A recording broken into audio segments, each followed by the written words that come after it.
Fakta-fakta menarik tentang FIFA secara resmi menunjuk Qatar dan Arab Saudi sebagai tuan rumah kualifikasi Piala Dunia 2026 Round 4 Zona Asia. Skandal baru di kualifikasi Piala Dunia. AFC dan FIFA resmi menunjuk Qatar dan Arab Saudi sebagai tuan rumah ronde keempat. Dari yang awalnya netral dan adil, sekarang malah berubah jadi kandang dua negara raksasa Timur Tengah. Main di rumah sendiri, di stadion megah, dengan puluhan ribu fans di belakang mereka. Sementara tim lain harus rela jadi tamu. Tanpa dukungan, tanpa kenyamanan. Apa ini bentuk ketimpangan baru dalam sepak bola Asia?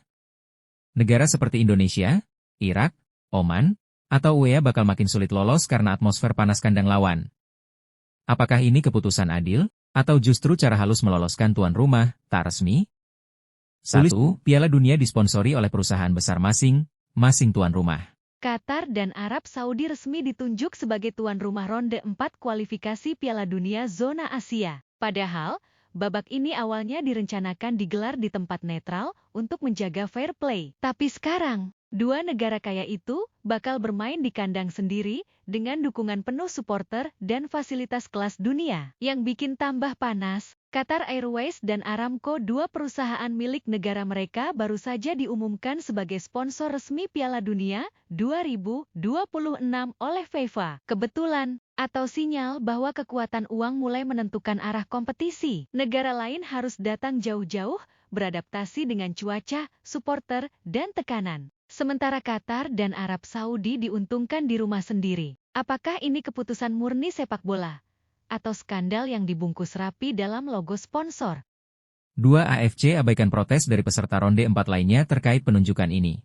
FIFA kembali bikin heboh, meski mendapat protes resmi dari Federasi Sepak Bola Irak, Uni Emirat Arab, dan Oman. FIFA tetap kekeh menunjuk Qatar dan Arab Saudi sebagai tuan rumah ronde 4 kualifikasi Piala Dunia 2026 Zona Asia. Alasannya, karena punya peringkat FIFA lebih tinggi dari peserta lain. Serius, sejak kapan peringkat jadi alasan menentukan tuan rumah kualifikasi yang tadinya dijanjikan digelar di tempat netral? Federasi-federasi yang protes merasa ini tidak adil dan merugikan secara kompetitif. Tapi FIFA dan AFC tutup telinga, seolah semua sudah diatur dan tak bisa diganggu-gugat. Qatar dan Arab Saudi bukan hanya tuan rumah.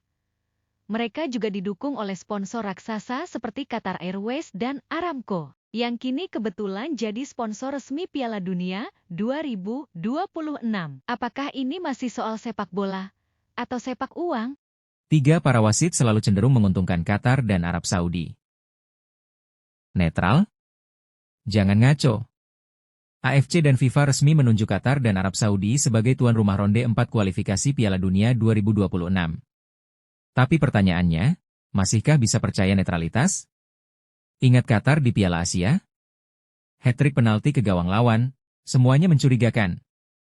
Flashback ke laga Bahrain versus Indonesia. 96 jadi 99 menit.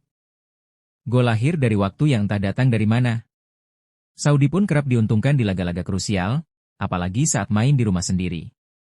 Tim dari Asia Tenggara luar Asia Barat Daya seolah cuma pelengkap penderita. Sekarang, mereka dipaksa main di kandang lawan, dalam laga hidup mati. Ini bukan sekadar sepak bola. Ini soal fair play, dan keputusan AFC FIFA yang makin dipertanyakan. Benarkah sportif, atau ada agenda tertentu? Bagaimana menurut kalian? Apa kalian masih optimis timnas Indonesia mampu lolos Piala Dunia 2026? Atau mengubur impian kita untuk melihat timnas kita bermain di Piala Dunia? Ayo tetap dukung timnas Indonesia. Semangat Garuda!